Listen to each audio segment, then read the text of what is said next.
Al finalizar la Primera Guerra Mundial en 1918, los cargos contra los países que integraron la Triple Alianza se firmaron en lo que se conoció como el Tratado de Versalles.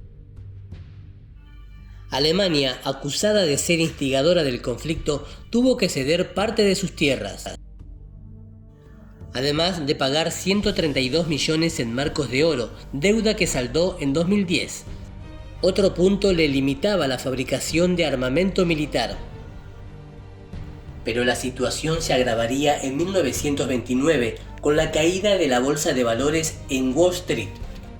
El pueblo alemán se vio sumergido en la desocupación y la inflación, y eso significó el ascenso del Partido Nacional Socialista, liderados por Adolf Hitler.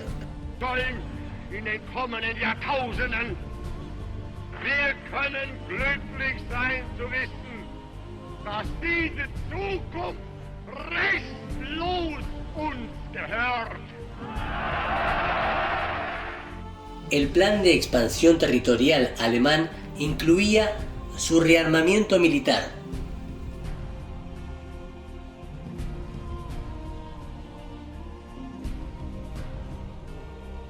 La Deutschland de la Kriegsmarine fabricó el Graf Spee, un buque de guerra que llevaba ese nombre en homenaje al almirante Maximilian von Spee, héroe de la Primera Guerra Mundial. El Graf Spee fue diseñado para interceptar cualquier nave mercante de los enemigos. Contaba con 8 motores diésel, 9 cilindros y 2 hélices, lo que le garantizaba una velocidad promedio de 52 km por hora. Además, sus 14 cañones antiaéreos, sus 8 lanzatorpedos y su coraza, que estaba soldada a diferencia de las anteriores, lo convertían en un verdadero coloso del mar. A toda la artillería pesada del Gran Spee se le sumaban 2 hidroaviones AR-196. Este tipo de aviones era utilizado para patrullar zonas de combate y reconocer tanto el terreno como a los barcos enemigos. Al mando del Graf Spee se encontraba el capitán Hans Lasford. El Spee tuvo mucha participación en varios sucesos en la década del 30, sobre todo en Europa.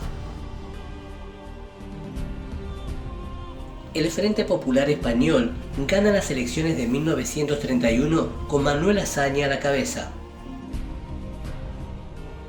El bando nacional se oponía a las pedidas del gobierno del Frente Popular. Estas medidas incluían abolición de la monarquía, incautación de los bienes de la Iglesia y la reforma agraria que obligaba a los grandes terratenientes a entregar sus tierras a los campesinos que la trabajaban. España quedó dividida en dos. La madre patria entró en guerra con enfrentamientos entre civiles y militares, una verdadera lucha de clases sociales que le costó la vida a más de 1 millón de personas. Después de 3 años de guerra, el bando nacional se hizo del poder. Se instauraba una de las dictaduras europeas más sangrientas de toda la historia. Francisco Franco era ahora el nuevo dictador español. Un Estado totalitario armonizará en España el funcionamiento de todas las capacidades y energías del país, en el que dentro de la unidad nacional el trabajo, estimado como el más ineludible de los deberes, será el único exponente de la voluntad popular. Todo este conflicto fue seguido de cerca por la Alemania nazi, ya que el Spee realizó tareas de monitoreo en la zona. El continente europeo se encuentra bajo tensión. La ambición territorial alemana ya es una realidad que preocupa al viejo continente. Francia, Gran Bretaña, Alemania e Italia entran en una de las mayores guerras de toda la historia. La defensa de los países invadidos parece poca frente al fuerte armamento militar alemán. En este contexto, el Spee es enviado a América del Sur para interceptar a los barcos mercantes británicos. Además, la estrategia tenía como finalidad alejar a los buques de guerra hacia el Atlántico Sur, dejando vulnerable a Gran Bretaña. El espía atacaba con tanta certeza y velocidad que eso desorientaba al almirantazgo británico, ya que no podían localizarlo con exactitud. Pero un barco noruego divisó al espía en las aguas del Atlántico Sur y dio aviso a la Marina británica. Esta envió de inmediato a su crucero pesado, el Exeter, y a 2 cruceros ligeros, el Ajax y el Aquiles. Al mando de la operación de ataque se encontraba el almirante Henry Harwood. Harwood utilizó una estrategia de ataque conocida como tenazas. El Exeter atacaría por el lado izquierdo, mientras que el Ajax y el Aquiles lo harían por el lado derecho. En 1939 se desató entonces la guerra en el Río de la Plata. Hans Lasford decidió enfrentarse a los buques de guerra británicos a corta distancia, desaprovechando el alcance de 22 kilómetros que tenían sus cañones. Además, al comenzar el ataque, la torreta delantera recibió un impacto y eso le dio una considerable ventaja a los británicos. Estos, viéndose favorecidos, atacaron sin piedad. Pero el Graf Spee también atacó. El primero en retirarse fue el Exeter, gravemente dañado. El Spee se concentraría ahora tanto en el Ajax como en el Aquiles, que seguían atacándolo. Sin embargo, los ataques fueron tantos que el Spee decidió refugiarse rápidamente.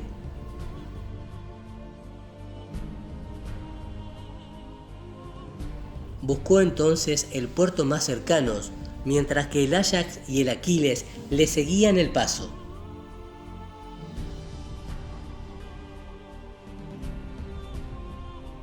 El lugar elegido fue Montevideo, Uruguay, un país neutral, pero neutral solo de palabra, ya que Uruguay dependía económicamente de Gran Bretaña. A pesar de esto, Lasford confiaba en recibir ayuda de acuerdo a la Convención de La Haya, que garantizaba la protección a las víctimas de guerra. A pesar de los intentos del canciller alemán en Uruguay, Otto Lachmann, su par inglés, Millington Drake, ordenó que el Spee se retirara de las costas de Uruguay. Pero no era fácil, porque Lasford sabía que afuera lo esperaban el Ajax y el Aquiles. Era una real emboscada. 17 de diciembre de 1939. Hans Lasford toma una decisión crucial. El Spee dejaría Uruguay, pero la victoria no sería para sus enemigos. El Graf Spee fue incendiado intencionalmente. Según la prensa norteamericana, el acorazado alemán ardió durante 3 días antes de hundirse completamente en el Atlántico Sur. Era el fin para el coloso de los mares.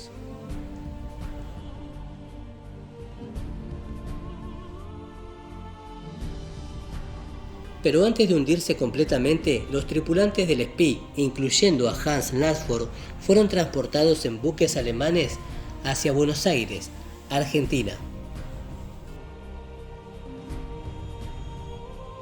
Una vez en Buenos Aires y después de haber sido catalogado como cobarde, Hans Lasford se quitaría la vida. Graf Spee, terror de los mares.